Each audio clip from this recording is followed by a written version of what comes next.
Witam bardzo serdecznie. Spotykamy się już na 7. sesję Ashanu, naszej kampanii. Na zakończeniu nie działo się zbyt wiele. Nasi bohaterowie wrócili do Talonguardu, żeby się zaopatrzyć i od razu znowu wyruszają na przygodę na północ, w stronę Krasnoludów. I do tego też momentu sobie powrócimy. Powrócimy sobie do tego, jak szli się zaopatrzyć. Rozglądać się za błyskotkami, na które, no niestety, brakuje jeszcze sporo, ale zawsze warto mieć gdzieś tam z tyłu głowy, co można za to zdobyć.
Jak zawsze, o tej porze akurat mamy późne popołudnie, niemniej jednak wiele osób pokończyło swoją pracę i wiele osób jest teraz na rynkach Talonguardu.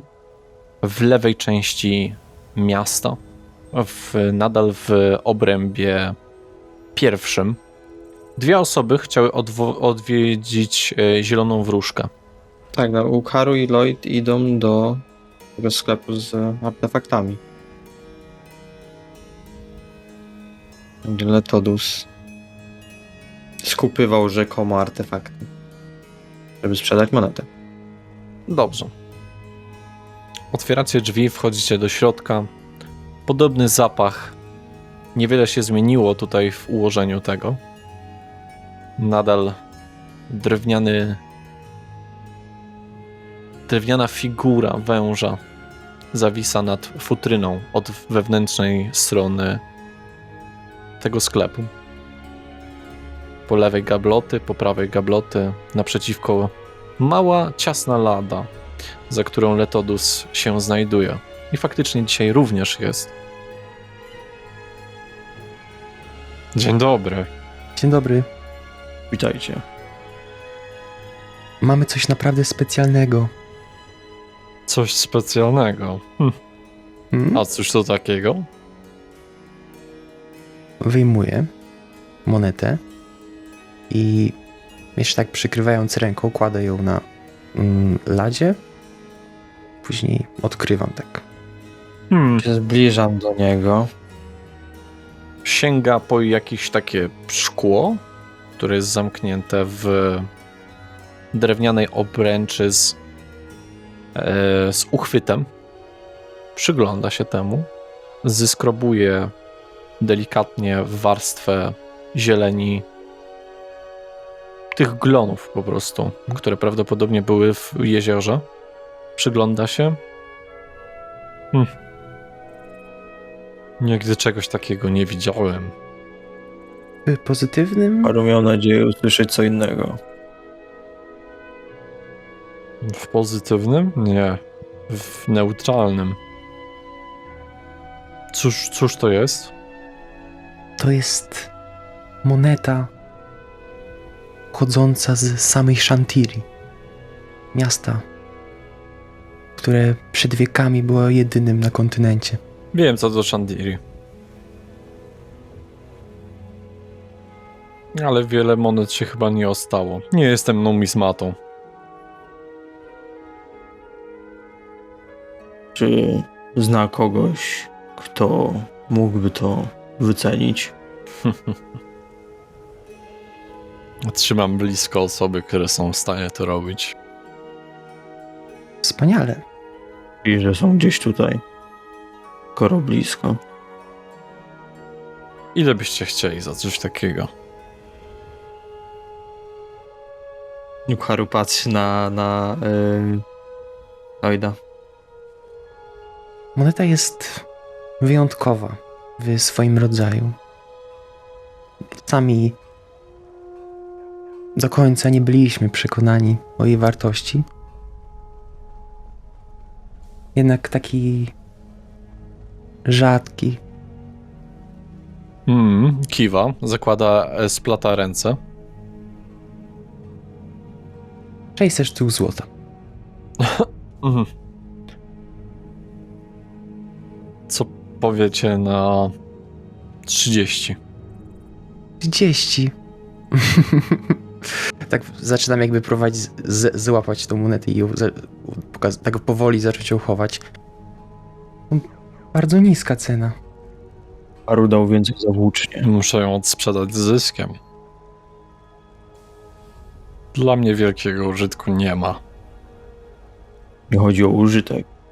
Taki artefakt dawnych czasów. To nie artefakt, nie ma... Wiesz, czym jest artefakt? Zabytek. Taki zabytek z dawnych czasów. Zabytek. Na pewno znajdzie prędzej czy później. Każdy artefakt ma magiczne właściwości. Zapiszę to sobie. Dziękuję za informację. Ta jest za darmo. Żeby ktoś powiedział, że Letodus the Green nigdy nie dał nic za darmo. Jakaś kontroferta?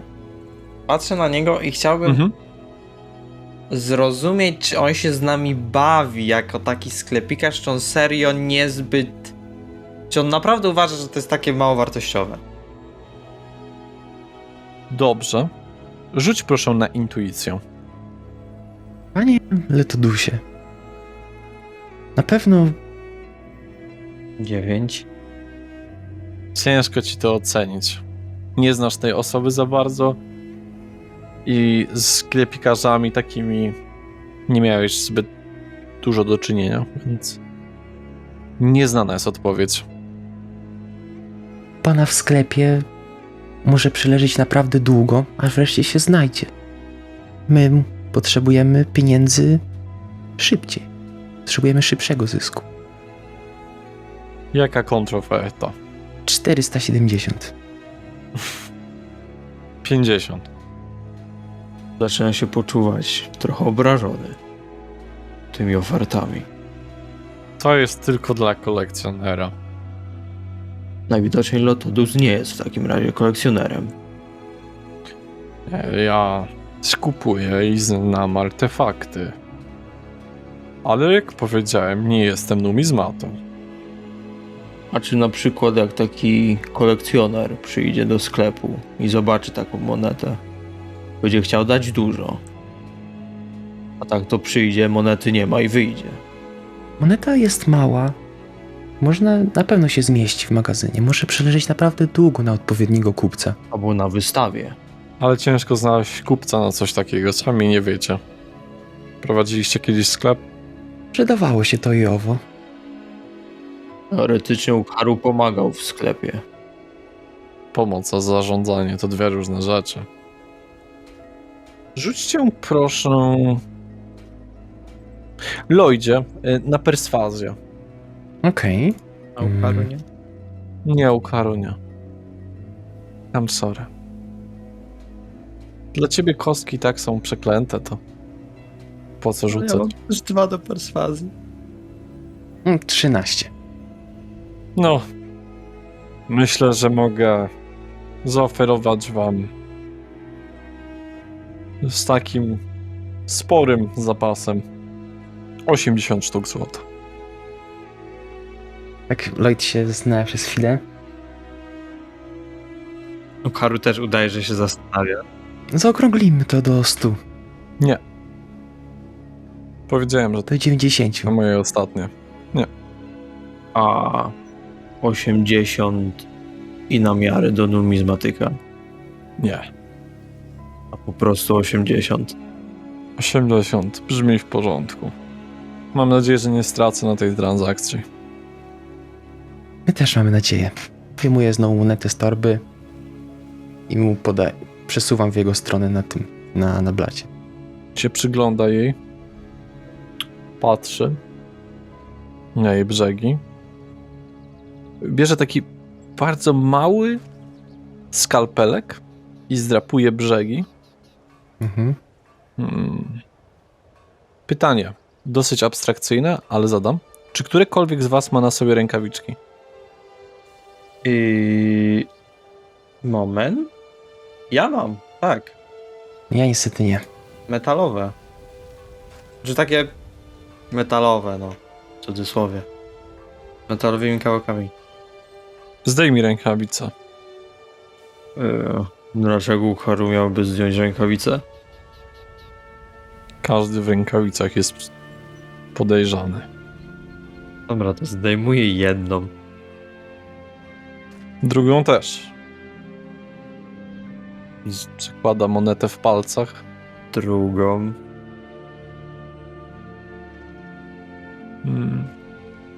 Coś jeszcze u Haru ma zrobić? Za 60. Jest w strasznie opłakanym stanie. Wygląda, jakby była na dnie jakiejś wody przez wiele, wiele lat. To może być uczciwe. U Haru uważa, że to bardzo niehonorowe, tak zmieniać zdanie. I po co te rękawiczki? No właśnie, po co? U Haru jest wojownikiem. Nie chce mieć odcisków od miecza. Ale nie wojujemy teraz mieczem. U Haru zazwyczaj wojuje. Chyba zdecydujemy się na dłuższą drogę szukania kupca. Kogoś, kto doceni wartość tego przedmiotu. Rozumiem. Dziękuję za to, że odwiedziliście Zieloną Wróżkę. Na odchodne mogę powiedzieć 65. Niestety nie. A niech powie 70, to może u Haru się zgodzi. Rzuć na perswazję. 10. Tak, nie bardzo go przekonujesz. On ma wiele towarów, którymi może handlować i to nie jest dla niego... Swoją drogą tak, faktycznie, moneta jest w naprawdę złym stanie. To był cud, że udało mi się w ogóle ją rozpoznać. Ona jest kamienna, więc da się ją łatwo uszkodzić, moim zdaniem. On ją uszkodził w momencie, kiedy jakby tym skalpelem brzeg tam kawałek wyciosał? Nie, on zdrapywał tak delikatnie. Okej, no dobra.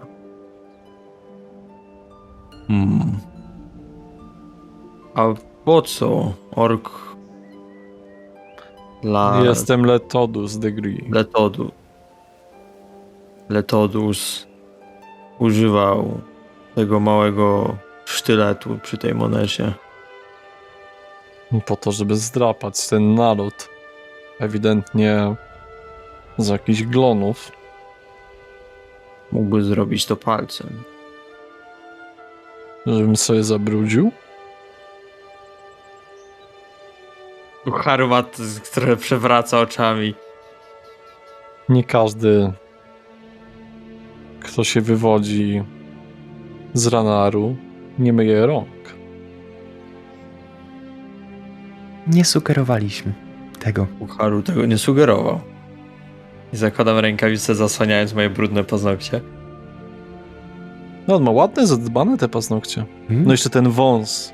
Ten woskowany wąs. Lekko zakręcony. 65.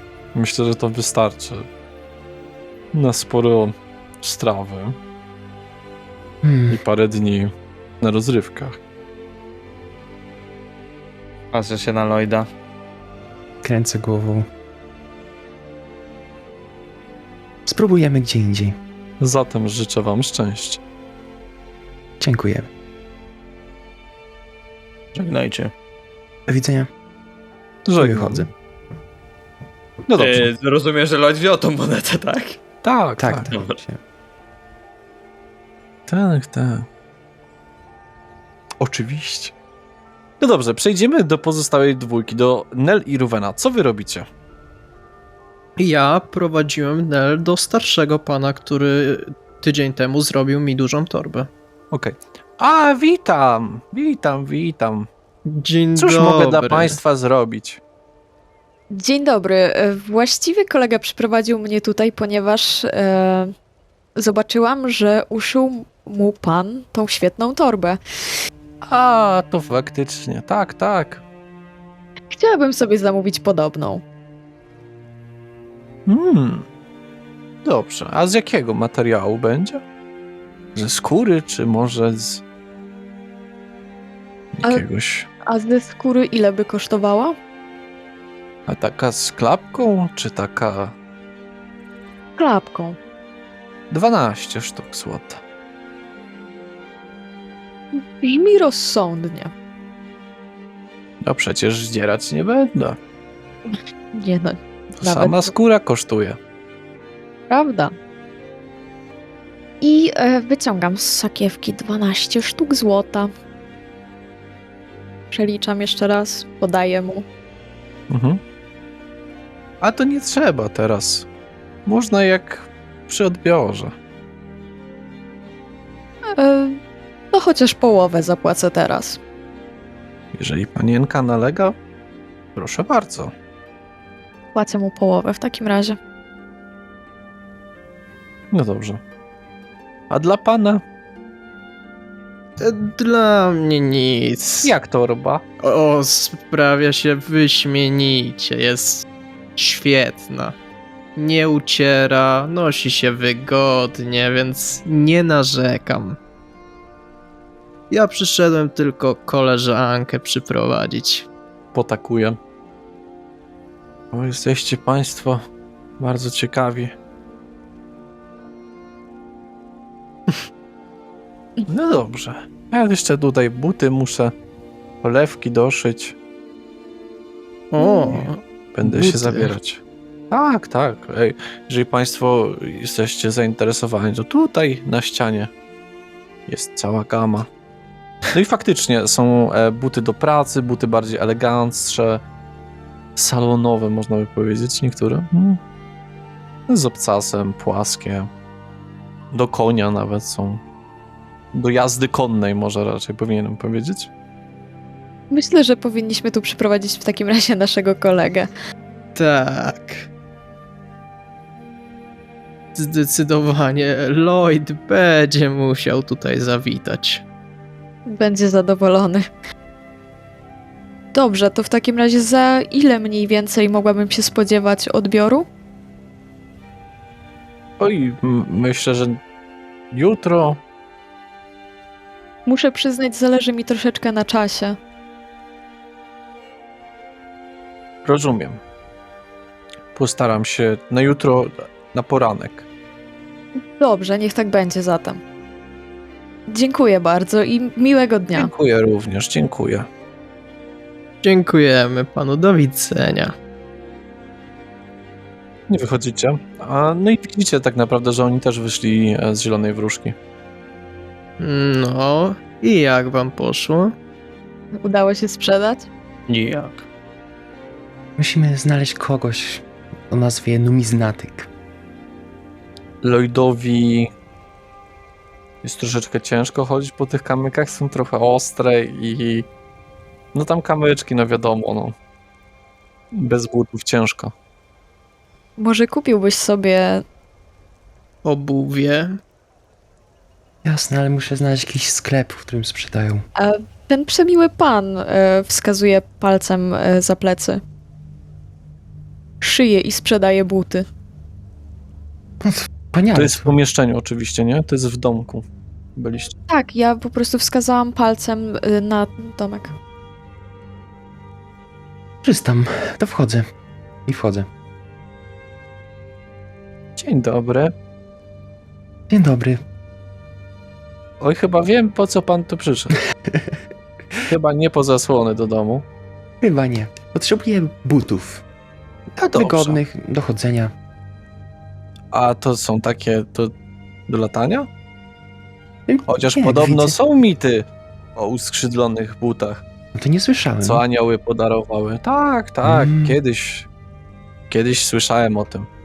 Wie pan, że buty, które anioły podarowały jednemu rycerzowi, żeby nie musiał zbroi Elrata moczyć, musiał się przeprawić przez rzeki, no to dały mu takie uskrzydlone buty. Niesamowicie wygodne to musiało być. Ja potrzebuję takich do chodzenia. Chodziło mi, że nie takich wytwornych, pokazuję te wytworne, nie takich bezpośrednio do jazdy, wskazuję na ten, tylko wskazuję jakieś takie po prostu są jakieś takie podróżne buty? Nie znam się. Powiedzmy, takie są brązowe, czarne i zielone. Takie trzewiki troszeczkę, wiesz, takie zamszowa skóra z drewnianą podeszwą i małym takim 3-centymetrowym obcasem. To coś takiego. I pokazuję na te czarne. Dobrze, dobrze. A jaki pan rozmiar ma? Dobre pytanie. Można zmierzyć tutaj? Proszę, proszę.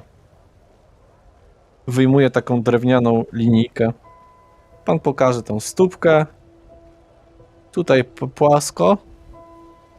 Dostawia tą linijkę. I teraz tak. No ten twój wzrost to jest duży. O, 44 będzie. Tak, 44. 34. Tak, 44, 43,5 może. A to będzie do chodzenia. Te sznurowane są, wie pan, na rzemek. Niezwykle wygodne. Pewnie. Dobrze, To pan przymierzy, pan przymierzy. biorę, sobie przymierzam. Jak? Pasują? No, są trochę sztywne, ale wiesz, no to skóra, to trochę trzeba rozchodzić. No i wygląda pan dobrze, chociaż te takie szaty trochę długie, to trochę przysłaniają. Najważniejsze, żeby się dobrze w nich chodziło, prawda? Prawda, prawda. No za te buty to będzie 15 sztuk.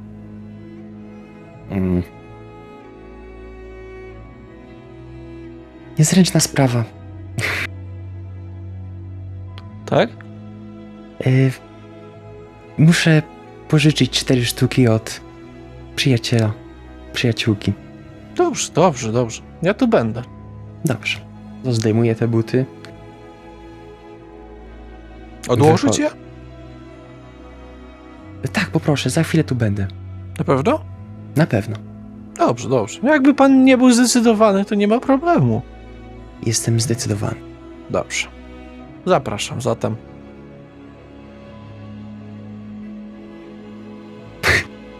Oni stoją cały czas przed tym? Przed wejściem? Tak. Ja czekam. Głupia sprawa. Macie pożyczyć 4 sztuki? Ja mam. Mogę ci dać. I wyciągam 4 sztuki i podaję Lloydowi. Rzeczywiście. Proszę, Lloydzie. Mam nadzieję, że na buty. Na buty, na buty. No dobrze. Jeszcze raz dziękuję. No i wracam do środka.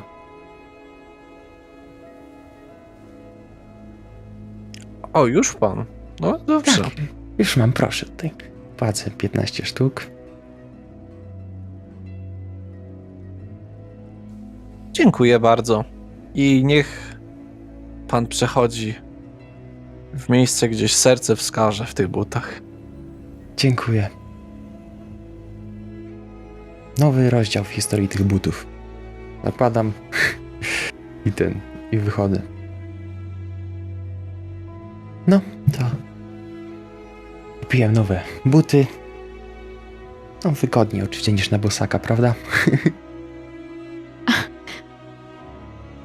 No, zdecydowanie. I całkiem nieźle wyglądają. Dziękuję. Byleby starczyły na najbliższy chociaż rok. Nie liczyłbym na to, bo Zobaczymy. Jak? Ważne, że masz w czym chodzić. To najważniejsze. Moja torba będzie gotowa na jutrzejszy poranek, więc myślę, że samego rana, jak tylko ją odbiorę, możemy wyruszać. A tymczasem chodźmy kupić jakieś zapasy. Tak, właśnie. Gdzie zniknął Ukharu? No i do niego przejdziemy. Ukharu, przemierzasz w stronę... idziesz do tego gościa, który tak bardzo entuzjastycznie sprzedawał? Tak, do tego, co tam suszone te rzeczy miał. No tam przechadzasz się, dużo osób daje ci niemiłe spojrzenie. Który jakiś tam mężczyzna pluje, wiesz, przez ramię. Może, żeby nie mieć pecha, to sobie splunął. Może. No dobrze. Śliwki, prawdziwki, grzybki! Wszystko mam, wszystko mam! Co komu przyjdzie do głowy, to wynajdę z torby. Magiczna torba. Witajcie. Witam! Co będzie? Ukharu potrzebuje prowiantu na drogę. Ja pana nie widziałem ostatnio? Tak. A, zbyt dużo waszych to tutaj nie wchodzi. Ukharu wchodzi. Posępni. Co będzie prowiantu? A jaki ten prowiant? Ukharu potrzebuje czegoś pożywnego, w miarę taniego. Na 2 dni drogi. Może 4. Dla 4 osób. Ja tutaj głównie zaopatrzam wiejskie kobiety, żeby miały co do gara włożyć, ale trochę żołnierzy też u mnie kupuje. Jakieś suszone mięso.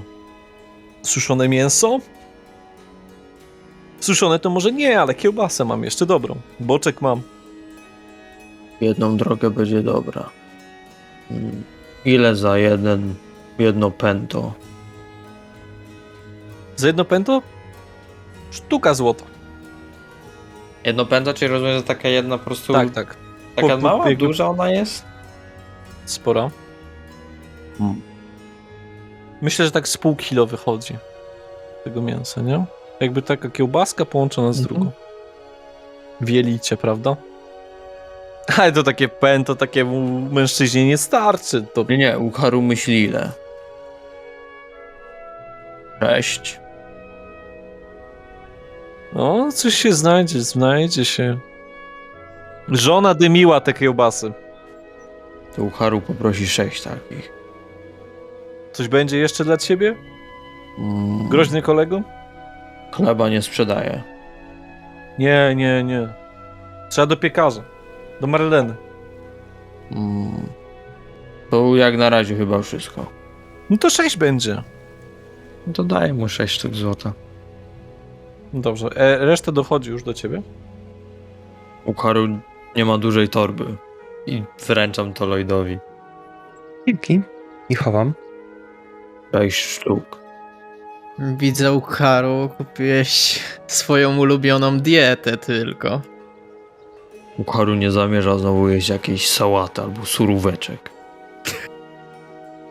Tylko nie wydajmy chociaż wszystkiego. Dobrze by było, żeby starczyło nam jeszcze na dzisiejszy obiad.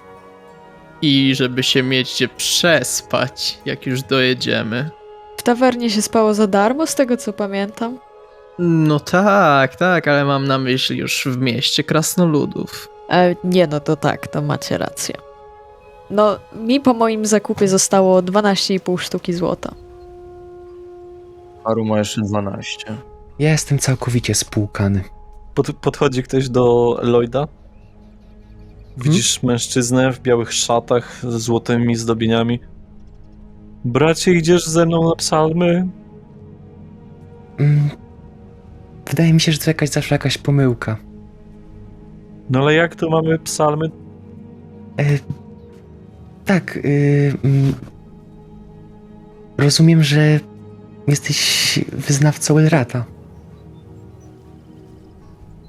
Tak jak i ty, Lloydzie. Oczywiście, też idę na psalmy. To chodźmy, bo ojciec będzie się niecierpliwił. Jeszcze ojca tu ma. Lloydowi tak zadrgała powieka. Oczywiście. Jak patrzę, takie spojrzenie na Nel. Niech Lloyd odda kiełbasy. Bo jeszcze zjedzą jego bracia i ojciec. I on cię prowadzi do wnętrza, do tej drugiej strefy. Do strefy szlacheckiej. Mhm, okej. Jak nas na spokojnie, nie daje sobie to sobie pokazać. Tak, ale Ukaru to dopiero z rana. Mam na myśli teraz. Bucharu musi go znaleźć. Znaczy ją musi znaleźć. Nie wiem jak wam, ale bardzo, bardzo chce mi się pić. Możemy zawitać w takim bądź razie do studni. Napełnić bukłak. To Bucharu znajdzie może sklep z garnkami i piekarza. A wyjdźcie po wodę. I dlaczego drużyna nie może spać u rodziny Lloyda? Bo nie wiedzieliśmy, że ma tu rodzinę. Może jego rodzice nie lubią przyjezdnych. Może nie lubią orków. Albo żadnej innej rasy poza ludźmi. Tak też może być. To prawda, no ale... Może Lloyd też nas nie lubi.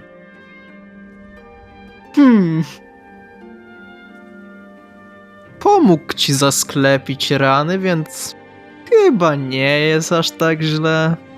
Pomaga wszystkim. Może to przykrywka. Poza tym, Ukharu, miałeś się zwracać do niego jego prawdziwym imieniem. Nie wierzę, że zapomniałeś. W czasie tej rozmowy idziemy tam do studni, tak, do centrum idziemy do miasta. A ja się rozglądam po drodze, czy nie ma gdzieś piekarza. Bracie, czemu masz takie dziwne szaty? Prostuję. Tak. Brian. Co masz na myśli? Czemu nie masz słonecznego krzyża na sercu? Alex mi takiego przełyka mocno ślinę.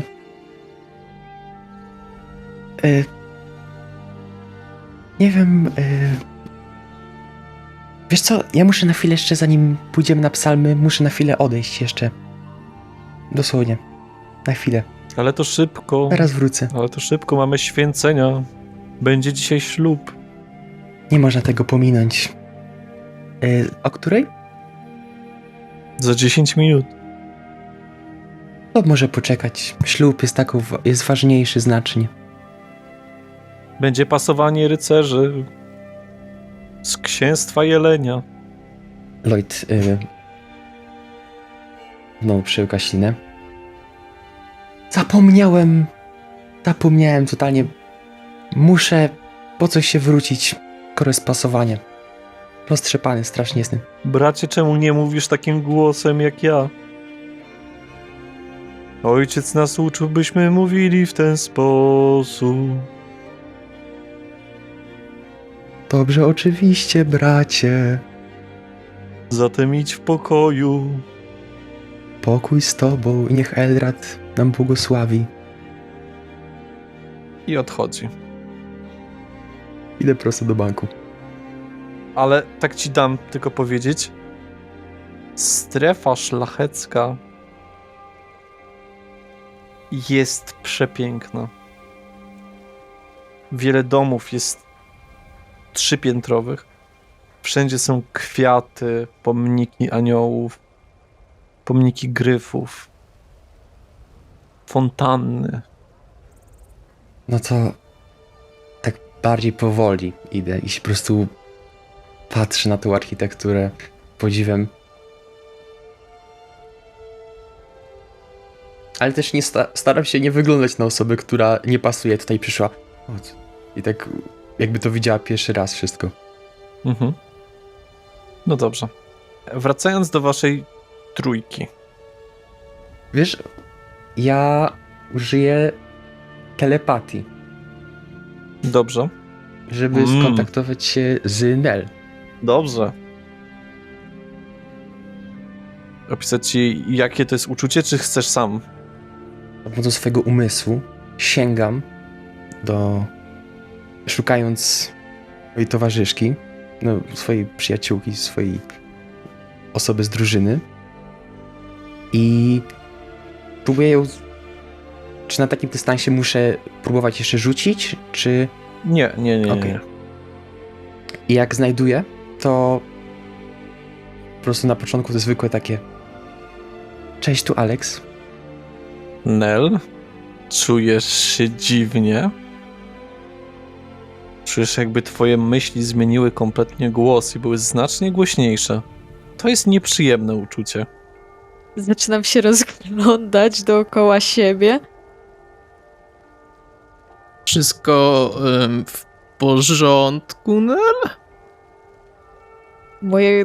Moje myśli brzmią teraz jak Lloyd. Czy ja to słyszę jakoś telepatycznie?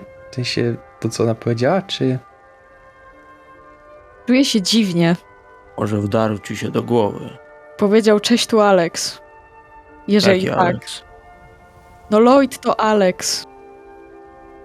Nel, przeraża cię to. Nic z tego nie rozumiem. Nie podoba mi się to.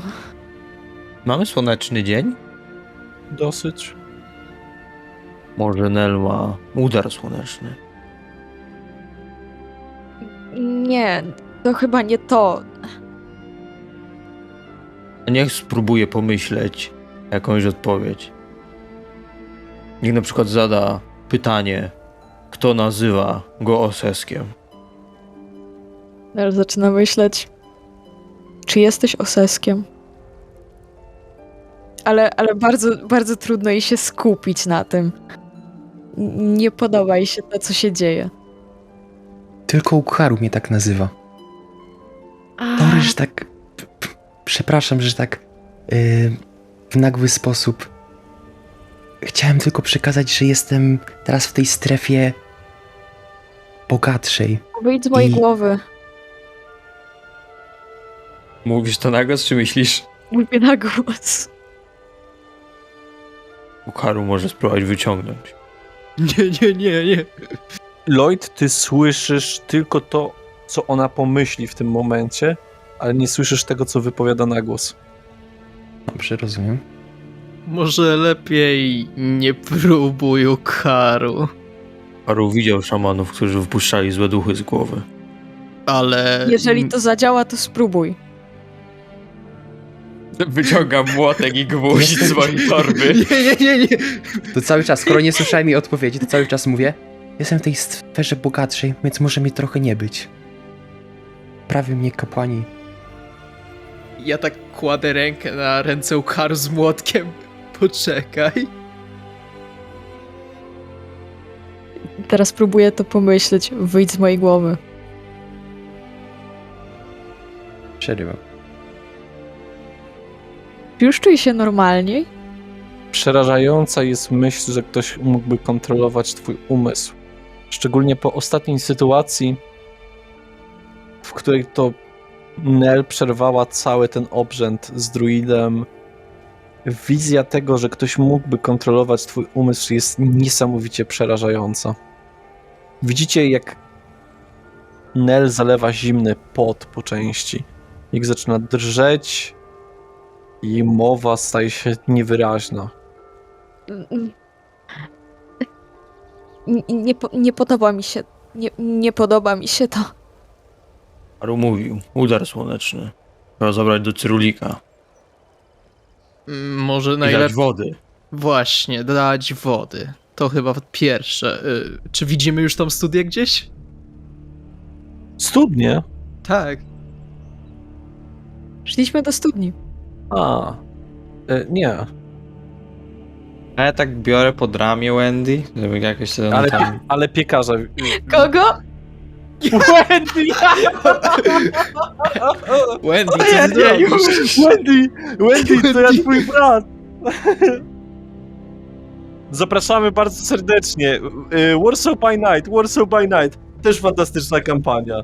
O Boże, Trochę mroku, trochę przyzwyczajenie. wampirów. To jest świetna reklama.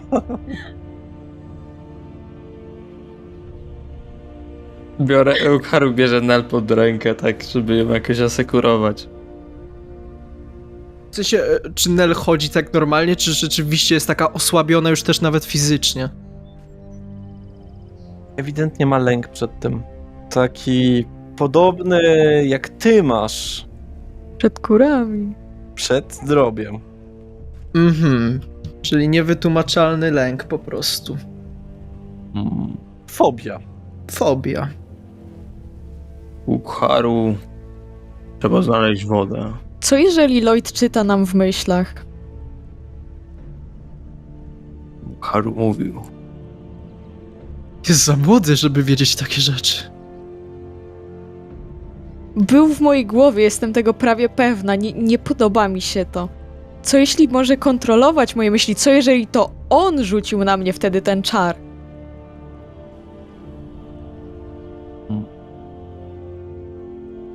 Jeśli jego ale- brat i ojciec są od Elrata, Co jeśli Lloyd całą tą podróż... Lloyd, Ale czy ty do nich idziesz? Ale pomyślcie o Ja tym. chciałem pójść do banku najpierw, skoro jestem w tej sferze bogatszej. Ale pomyślcie o tym. Nie powiedział nam o ojcu. Nie powiedział nam o bracie. Wszedł bez problemu do strefy, bo mówił, że jest w tej strefie, gdzie trzeba glejtu. I w dodatku był w mojej głowie.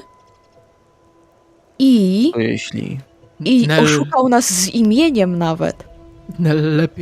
Lepiej o tym nie myślmy. Co jeśli to usłyszy? Ukharu będzie nie myślał. Czasem Myślcie, potrafi. postarajcie się myśleć o czymś irytującym. To wtedy nie będzie chciał nas słuchać. To jeśli Ostesek jak uleczył Ukharu, zaszczepił na przykład swoje myśli w głowie Ukharu. Teraz może ci mieszać w głowie. Ukharu. Pewnie dlatego Ukharu tak źle odegrał Cyklopa. Miał w sobie Oseska. Nie potrafił wyciągnąć z siebie 100% Ukharu. Może też się zamienisz w Oseska przez niego. Bo masz jego myśli. Widzisz, że oczy Ukharu się po prostu rozszerzają. Próbuję się skontaktować z Ruwenem. Dobrze, bez problemu. Co mu chcesz przekazać? Nel jakoś dziwnie zareagowała. Chciała, żebym natychmiast się z nią przestał rozmawiać. Czy wszystko w porządku? Ma rację! Ma rację! O, słyszę go! Ja... Czy wszystko w porządku? Ukharu został ostatnią ostoją. Ukharu musi iść znaleźć Oseska. Czy wszystko w porządku? Co mam mu odpowiedzieć? Pyta Niech się... Ruven pilnuje Nel. Podaje Nel Ruvenowi Boże, i idę w stronę tam, gdzie poszedł Lloyd. zostałem sam i teraz muszę do was wrócić. Boże, Co mam mu odpowiedzieć? Nic mu nie mów, pomyśl. Pyta się, czy wszystko w porządku. Zapytaj się, czy jego rodzina zaprosi nas na obiad. Nie myśl o niczym. Nie myśl o niczym, co mogłoby sprawić jego niepokój. Dobra, to teraz myślę. Lloydzie, czy twoja rodzina byłaby tak miła, żeby zaprosić nas dziś na obiad lub kolację? moja rodzina? Co masz na myśli? Ja jestem z Hammerfall. Mówi, że jest z Hammerfall. Czy znowu nas próbuje okłamać? Kolejne kłamstwa. Ruwen, dlaczego mi nie odpowiadasz, czy wszystko w porządku? Urwij z nim kontakt, szybko. Wszystko w porządku, tylko jestem zajęty. I to myślę teraz. Przepraszam, jestem zajęty. Okej, spotkamy się później. I rozłączam. Ukharu idzie w stronę, gdzie poszedł Lloyd. On się idzie z nim rozprawić. No dobrze. Lloyd, gdzie ty się kierujesz? Zamierzasz szukać tego banku? Tak, zamierzam szukać banku. Dobrze. Nie jest ciężko, bo praktycznie pomiędzy paroma budynkami, koło pięknej fontanny z aniołem, widzisz naprzeciwko duży, kamienny budynek pomalowany na złoto. On wygląda podobnie do tego, który był w Eridans Crossing? Coś jest w nim podobnego, poza tym w wielu językach jest napisane właśnie skarbnica Shantiri. Czy jest w tym języku napisane, który tylko troszeczkę potrafię? Nie, nie. Dobrze, no to... Ale to wchodzę do środka. Mhm. Tutaj jest 5 razy więcej przestrzeni niż w Eridan's Crossing. On ma parę poziomów. Są kamienne po prostu balustrady, kwiaty w wazonach, płaskorzeźby jakieś ładne. Jest jakieś wolne stanowisko? Witam serdecznie kapłana. Mężczyzna przy drzwiach, już wewnątrz cię wita. Zapraszam do okienka. Podchodzę do jakiegoś wolnego. Dziękuję bardzo. Starsza kobieta, ładna, dosyć. Na oko z 45 lat, może nawet 50, lekko pomarszczona, z perłowym naszyjnikiem z przeoknia. Blond włosy związane finezyjnie. Dzień dobry. Dzień dobry i witam w skarbnicy Chantilly. Jak można panu usłużyć? Wyjmuję tą monetę. Mam coś bardzo specjalnego. Znam się, czy dałoby się to tutaj wycenić, bo może sprzedać. Pokazuję tą monetę. Przykro mi bardzo serdecznie, ale niestety nie zajmujemy się takimi rzeczami. Zajmujemy się tylko i wyłącznie depozycją, odbiorem, jak i zarządzaniem nieruchomościami. To jest moneta z Chantilly, więc myślałem, że to może zainteresować. Ach, wie pan, to nie ja wybierałam nazwę. Z nawiązaniem do legendarnych krain. I tylko tyle wiem. Prawda. Czy jest możliwość porozmawiania jeszcze może z kimś innym, kto na przykład Tak? wiedziałby więcej o takiej monecie? Spojrzała na ciebie troszeczkę tak, jakbyś jej powiedział, że jest mało kompetentna i troszeczkę mowa ciała się zmieniła. Nie wydaje mi się, że znajdzie pan tutaj takie usługi.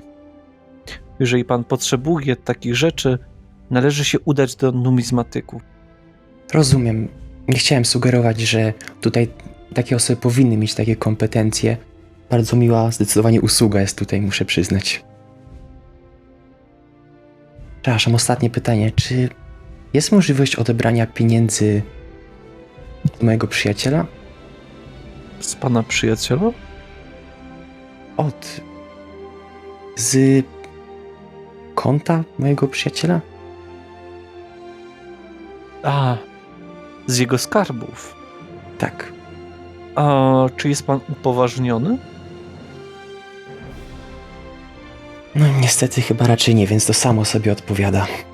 No niestety. Oczywiście już nie będę dalej sprawiał problemów. Dziękuję. I naprawdę muszę przyznać, wspaniała usługa. I zachęcam do inwestycji w ziemię. O, Mamy pokaźne miejsca na sprzedaż. to jeszcze się... To jest pewnie później. Dziękuję. Dziękuję. Wychodzę z banku. Dobrze, że masz te buty, bo bez tych butów to byś wyglądał jak męczennik. Bo ludzie są tutaj są piękne zapachy. O tym można też powiedzieć. Zapachy świeża, zapachy kwiatów, perfum. Nie ma żadnej stęchlizny, nic, nie ma śmieci żadnych na ulicach, nic nie stoi. Po prostu. Wszędzie jest ład, wszędzie jest duża, naprawdę duża ilość żołnierzy. Bardzo dobrze uzbrojonych. Lepiej tu nie robić problemów. Tak na pierwszy rzut oka powiedziałbyś, że jest tak... No jeszcze są oczywiście mury, nie? To na murach jest tak spokojnie z 30, a tak przez domki przemyka się tam w okolicach, no może tak z 8 patroli, po 4 żołnierzy. Tutaj też są... Tutaj też są jakieś takie... sklepy, w sensie takie... Coś jak półtarg na dole to jest jakiś Jest i to w bród. Mhm. Jak wszedłeś, to na samym środku znajduje się również taka tablica, na której jest wygrawerowane sklepy. Jest cała mapa tego. No to podejdę do niej jak najbardziej i poszukam numizmatyka. Numizmatyka. Wydaje ci się, że powinno być w budynku 11A, który jest budynkiem po lewo przez parę domków, gdzieś tam trochę bliżej zachodniej części muru tej dzielnicy. Ta dzielnica też jest kołem, oczywiście. I rozumiem, że to jest druga, jest jeszcze jakaś trzecia, prawda? Ta... Tak, jest jeszcze głębsza, ale tam jest już tak otoczone wojskiem, bramami, żołnierzami, że Domyślam się.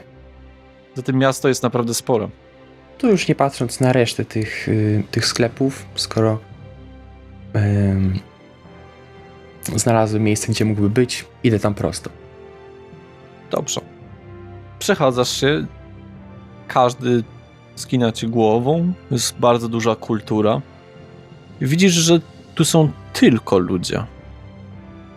Może jakieś elfy w delegacji, może jacyś magowie ze Srebrnych Miast. No nie poznałeś w swoim życiu zbyt wielu, ale tak mówię, sporo osób. Dobrze. Zmierzasz tam. Chodzisz do rezydencji. Nie nazwałbym tego domem. Zresztą bogatej rezydencji z czerwonym dachem, kolumny, gzymsy z marmuru, a na nich płaskorzeźby. Wygląda tak elegancko, jak nic, co widziałeś chociażby w Hammerfall. Aż jest wstyd.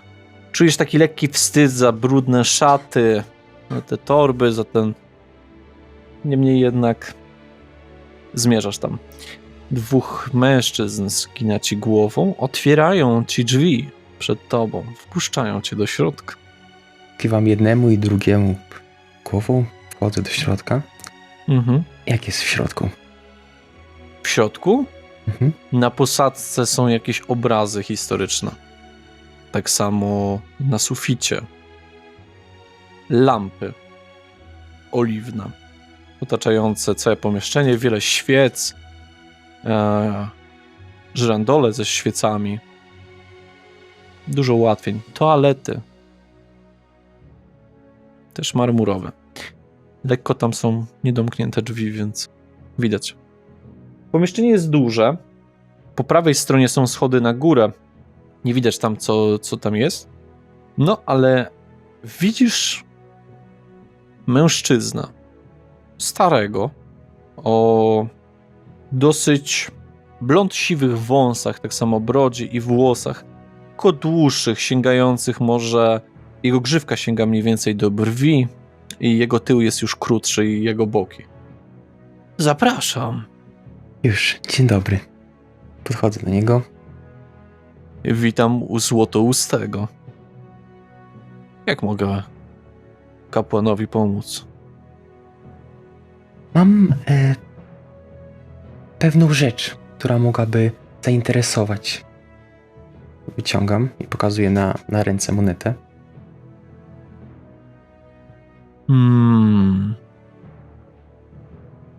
Ciekawe. Musiało się gdzieś zapodziać naprawdę.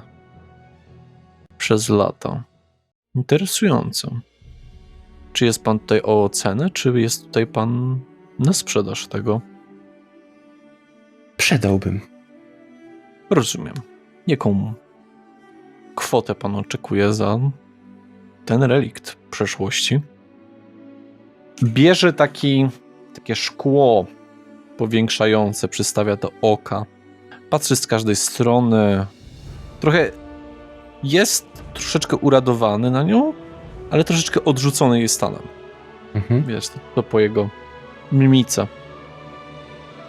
Wiem o 120 sztuk złota. Dobrze, czemu nie? Przygotuję tylko papirus, żeby podpisać. Oczywiście, dziękuję bardzo. Przygotowuję, jest, żeby wpisać swoje imię, nazwisko, ojca, matkę. Podaję ci kałamarz oraz pióro. Ja mam się podpisać? Tak, jak najbardziej. Wpisuję się. A swoim prawdziwym imieniem, drugim imieniem i nazwiskiem? On też również wypełnia jakiś dokument. Wszystko w porządku? Jak najbardziej. Cieszę się, że udało się sprzedać. Ja również się cieszę bardzo. Człowieka tak leciutko zadrżała. Ale tylko na chwilę. Mhm. No, to były formalności? Tak, jak najbardziej. A całą kwotę otrzyma pan w skarbnicy Chantilly. Myślę w przeciągu 3 do 7 dni. Oczywiście. Dziękuję. Moneta jest pana. Dziękuję.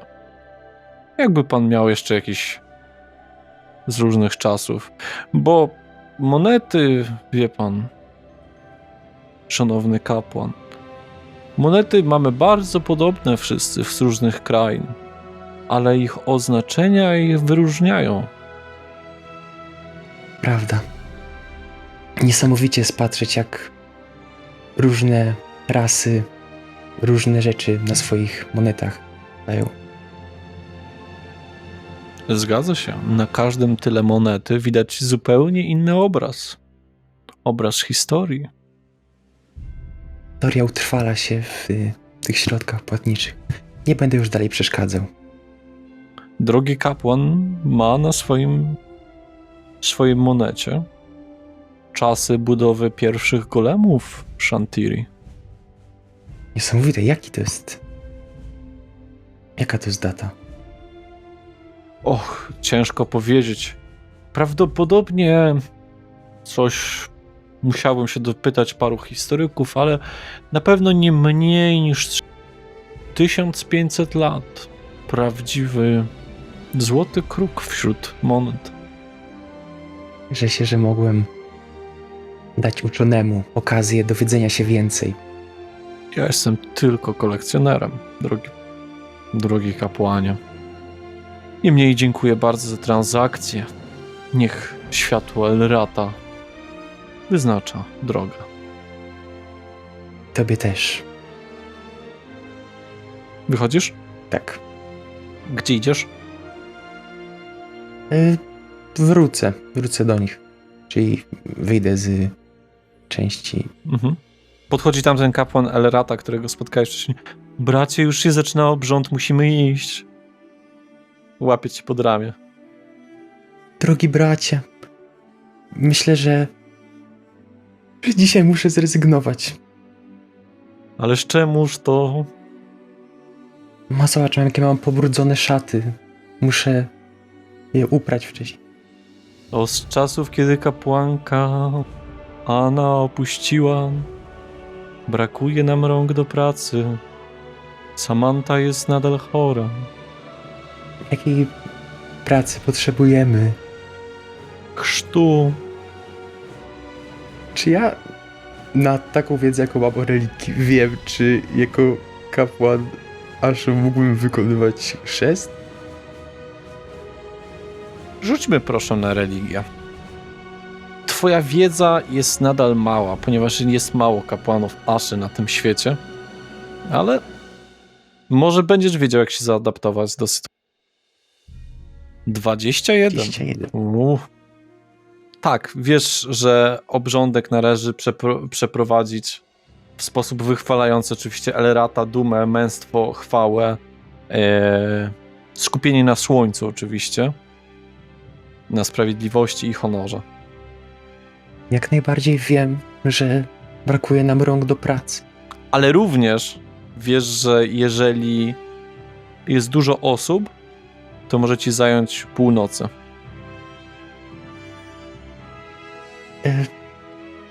Jak... Tak chwilę stoi tak zmieszany, Bracie, Muszę- chodźmy. Muszę naprawdę doprowadzić się do porządku. Nie chcę, żeby ojciec mnie widział w takim stanie. Mamy w środku popiół i miskę. Olejki eteryczne. Dobrze pomagają na cerę i trądzi. Grzegorzu, musimy już iść. Kiwam głową. Proszę, nie wy... Naprawdę nie mogę. Muszę coś załatwić ważnego. Nie mogę, naprawdę. Czy to ważniejsze niż służba Eleratowi? Wiesz, że nigdy bym czegoś takiego nie powiedział. Zatem musisz iść. Dobra, wrócę do reszty, bo tutaj jest mocny impas. Reszta. Jest piekarnia.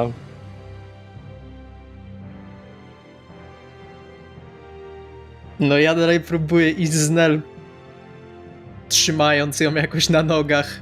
I siebie też. Znel już jest lepiej. Okej, no to już... Mamy się, myślę, nawzajem pod ramię. Tak. I chcemy znaleźć tą studnię, żeby napełnić bukłak wodą. Studnia jak najbardziej jest niedaleko piekarni. Mała studnia na małe wiadro. Więc napełniacie bukłaki. Jeden bukłak tylko, bo reszta jest napełniona. Już innymi rzeczami, ale chciałbym... Chciałabym się od razu napić tej wody i dać Rubenowi. Ja również chciałbym się właśnie jej napić, to chciałem powiedzieć. Oj tak, 4 bukłaki musicie co najmniej wypić, żeby się nawodnić dobrze. Myślę, że to W sensie łącznie. Po 2 na głowę. No to tak robimy. tak robimy, dokładnie. I napełniamy sobie ten jeden pozostały bukłak pusty. Żeby chociaż coś było dla Ukharu, który zbłądził. Napełniamy na zapas, jak już się napoimy. Dobrze, zrobiliście to. A Ukharu? Ja idę w stronę tamtą, w którą poszedł Lloyd, żeby go znaleźć i wyjaśnić tą całą sytuację. To gdzieś tam, Lloydzie, kątem oka widzisz Ukharu stojącego przed strażnikami, którzy go nie chcą wpuścić. A Ukharu stoi taki nadymany. Wracam się tyłem. Ukharu, czy go wołasz? A jeśli go widzę, to tak. Lloyd, a ty jak reagujesz? Nie, ja nie wiem, kto to Lloyd. No, ja ktoś- ty! Ork chyba woła jakiegoś Jakkolwiek Lloyda. twoje imię, Ukharu już nawet nie wie. I wskazuje na jego paluchę. Grzegorzu, co to za paskuda? Straż do Ukharu. Ty, odsuń się stąd. Ukharu chce tylko wyjaśnić z tym tam kapłanem coś. Bez glejtu nie wejdziesz. No i z glejtu bym cię nie wpuścił. A Ukharu może poprosić, żeby strażnicy zawołali kapłana. Wskazuje ręką na Lloyda. Jasne, kurwa, i jeszcze ci ziemię oddam. Ukharu chętnie by przyjął, ale wie, że to sarkazm. O, nauczył się powszechnego. Spadaj stąd, przybłędo. Albo cię psami poszczujemy. Jak widzę Lloyda, on to patrzy na mnie, to mam takie... Nie patrzy. Tak grożę mu palcem. I wracam do moich jedynych towarzyszy, których jestem pewien. Do Ruvena i do Nel. Lloyd, co robisz? Słuchaj, muszę ci się do czegoś przyznać. Tak. Musisz mi wybaczyć, ale nie jestem Grzegorzem. Kiedyś mieliśmy Marcelinę i teraz chcę, żeby na nią wołać Marcel. Tak, tylko nie jestem tą samą osobą, którą nazywałeś kiedyś Grzegorzem. Co masz na myśli? Pomyliłeś mnie z kimś. Wybacz naprawdę, że się podszyłem. Straż! Zabrać stąd tego uzurpatora. No już, Klecho. Sam idę, nie muszą mieć. Co, kupiłeś ubranie? Czy zgrabowałeś z kogoś? bez się nic nie mówię po prostu. Ukharu już tam słyszy, że tam zamieszanie jest. Strażnicy go eskortują. Pchają go troszeczkę ramionami, żeby szybciej szedł. To No przystaje. pójdziesz! Już nie daje się ciągnąć, tylko po prostu idę. Jak już wyszedłem. Zapamiętamy cię. Czekam na niego jak ojciec na syna marnotrawnego. Idę do Ukharu. To jest założonymi rękoma. Dlaczego tu przyszedłeś? Ukharu potrzebuje bardzo dużo wyjaśnień. Przecież już wszystko im wytłumaczyłem. Po Nel pierwsze, i Ruvenowi. jakkolwiek się nazywasz, czy masz tu rodzinę? Po drugie, czy jest szansa, że Ukharu ma w głowie kawałek oseska? Po trzecie, dlaczego Ruven i Nel źle się poczuli i słyszeli głos twój? Po czwarte, jak do cholery masz na imię? Po piąte, jeśli masz tu rodzinę, dlaczego musieliśmy wydawać pieniądze, a nie mogliśmy iść tam spać? Po kolei. Może gdzieś usiądziemy, bo widzę, że tutaj dużo się wątpliwości narosło. Ukharu nie ruszy się stąd ani o centymetr, póki nie usłyszy odpowiedzi. Podchodzi mężczyzna w brązowych szatach zakrywających mu głowę. Cześć, chcecie kupić krzesło? Ukharu był przed chwilą w Timberwood, tam lepsze krzesła. Teraz jest zajęty. Moje są lepsze. Moje są lepsze, bo tańsze. Ukharu nie potrzebuje krzesła na na tura. Co do tura? Kiedyś w taką grę grałem i tam wszyscy chodzili w turach. Dziękujemy bardzo za ofertę, ale podziękujemy. Nie potrzebujemy krzesło. To dobrze, bo ma drzazgi. Nie idzie sobie. Patrzę znowu na Lloyda. Po kolei. Nie mam rodziny tutaj. To czemu ten ktoś zwracał się do ciebie bracie i mówił o ojcu? Mówiłem ci, co to znaczy już przenośnia? Ukharu wie, co to jest przenośnia. Okej. To coś podobnego do przenośni, ponieważ w religii wszyscy są swoimi braćmi, a ktoś twój przełożony nazywa się ojcem. Nie byli moi bracia, ani mój ojciec, ani w przenośnym, ani dosłownym słowa znaczeniu. No, trzecim słowa znaczeniu. Byli... Powiedzmy, że Ukharu wierzy. Dalej. Drugie, czy masz część seska w sobie? Ukharu... Jak ty uleczył Ukharu, może część twoja weszła w Ukharu i teraz w Ukharu głowie siedzi ty. Wiesz, I może będzie mówił tak jak do Ruvena i Nel. to nie tak działa. To ja tylko potrafię zasklepić twoje rany, wspomóc regenerację. Więcej nie mogę tworzyć swoich fragmentów w tobie. Tak zupełnie nie działa. Dalej.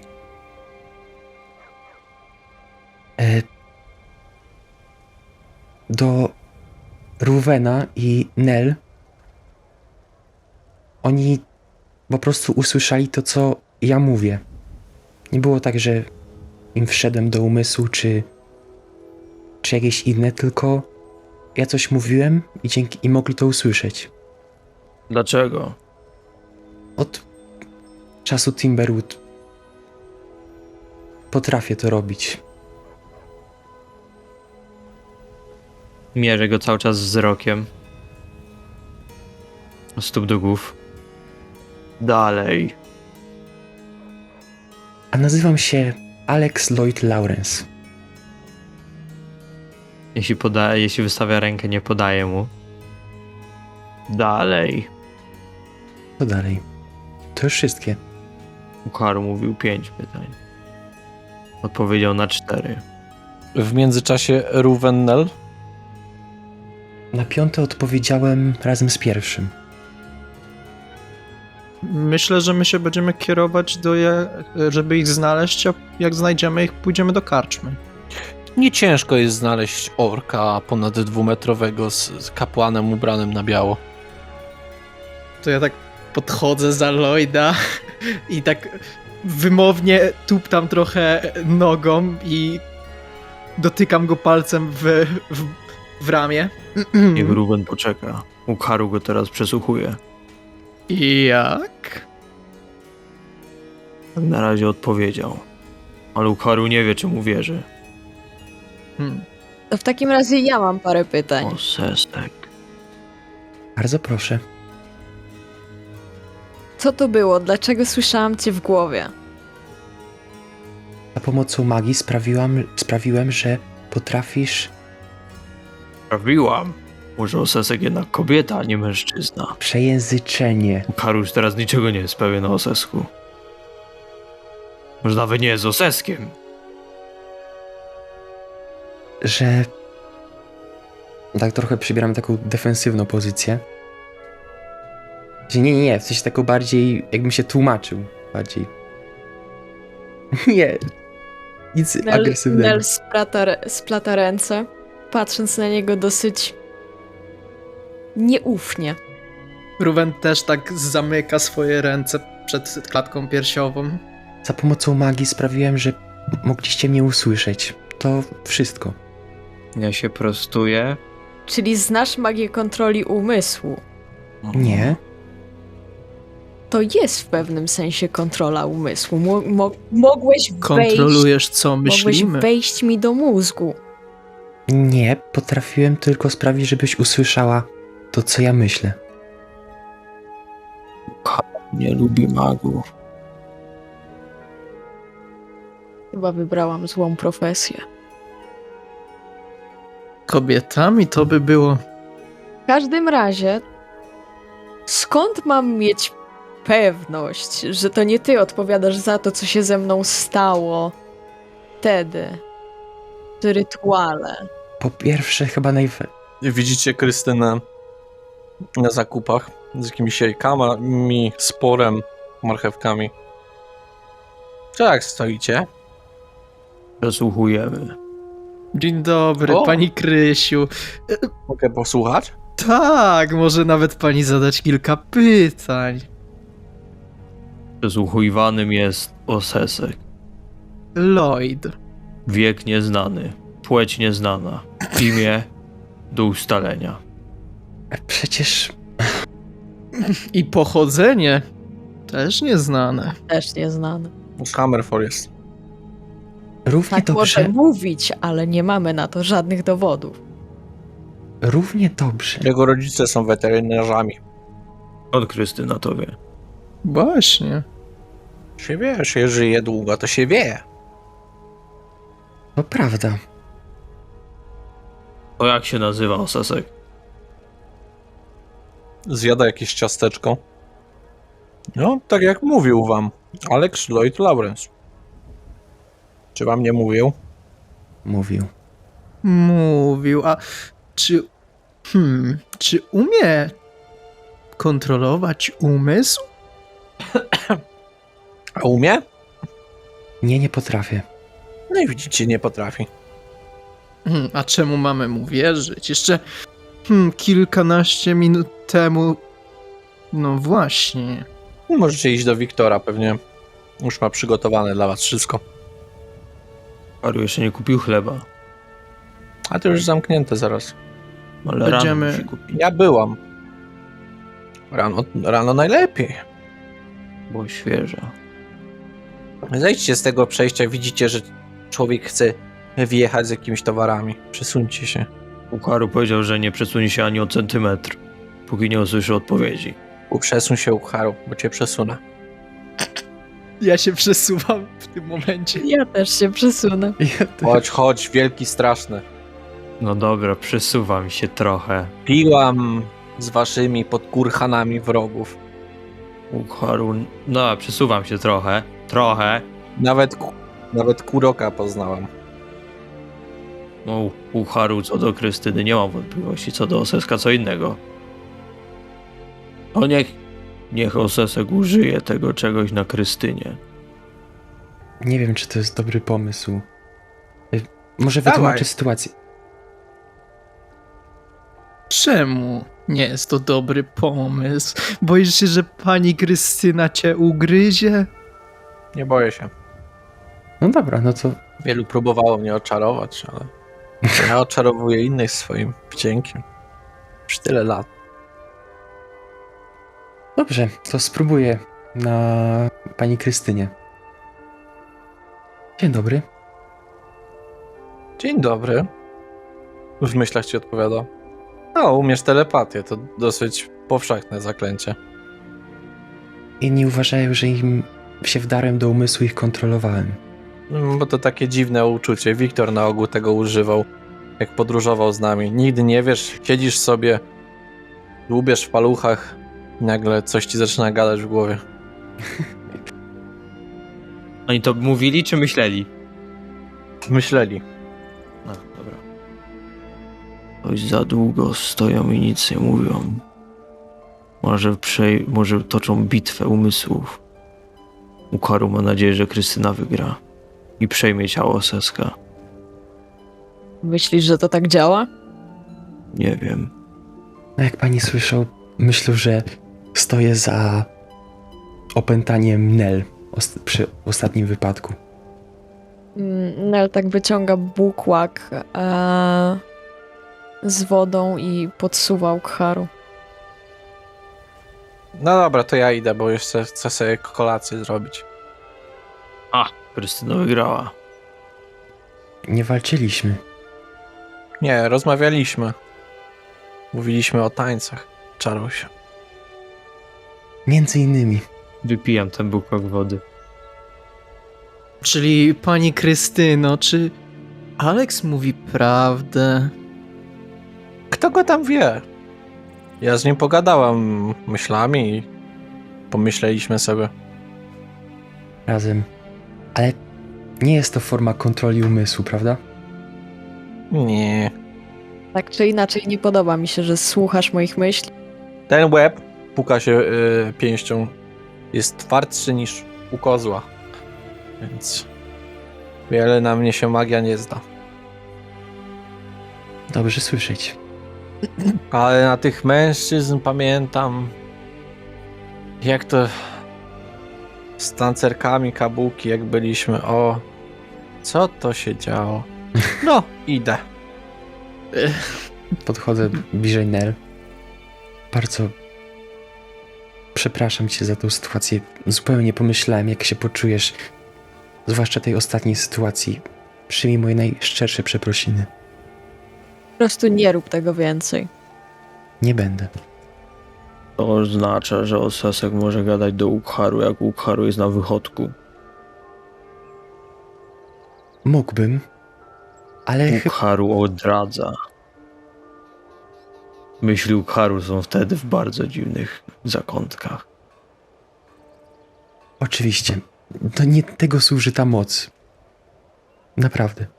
Ukharu będzie obserwował Oseska. Z drugiej strony nie wiesz, co robimy w danym czasie, czyli w teorii mógłbyś to zrobić nawet przypadkiem. Tak? W teorii tak.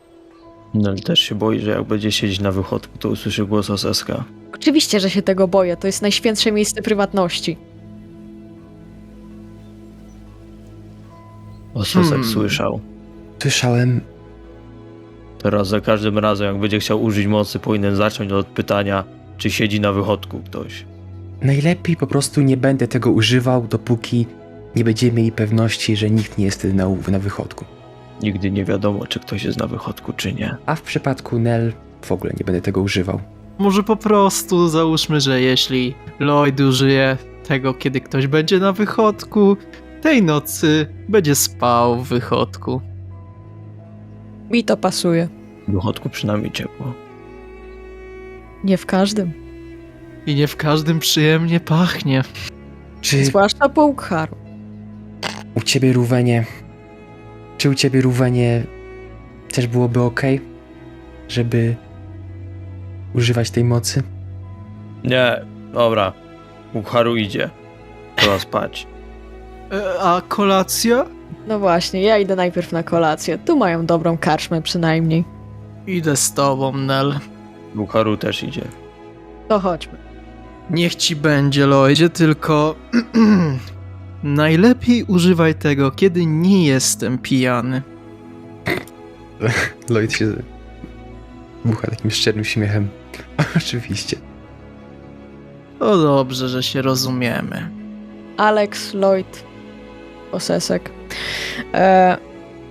To już mówimy w drodze, myślę, do karczmy? Czy skoro jest zaklęcie, które pozwala ci mówić do kogoś w ten sposób, czy jest na to kontrzaklęcie? Prawdopodobnie tak. Magia ma odpowiedź na wszystko praktycznie. Więc myślę, że na pewno. Czy uważasz, że mogłabym się tego nauczyć? Myślę, że ogranicza cię tylko to, co sobie wyznaczysz na cel. Więc myślę, że jak najbardziej. Ukharu ma sprawę do Nel. Mm? Chciałby się nauczyć czarować. I na tym momencie zrobimy sobie pauzę. Zrobimy sobie pauzę, by nasi widzowie mieli czas na to, by zobaczyć następną część, na którą zapraszamy. Bye. Zapraszamy. Ukharu Ashavi, czarujący ork zaprasza. Parłaszowi. Ukharu żegna się z państwem.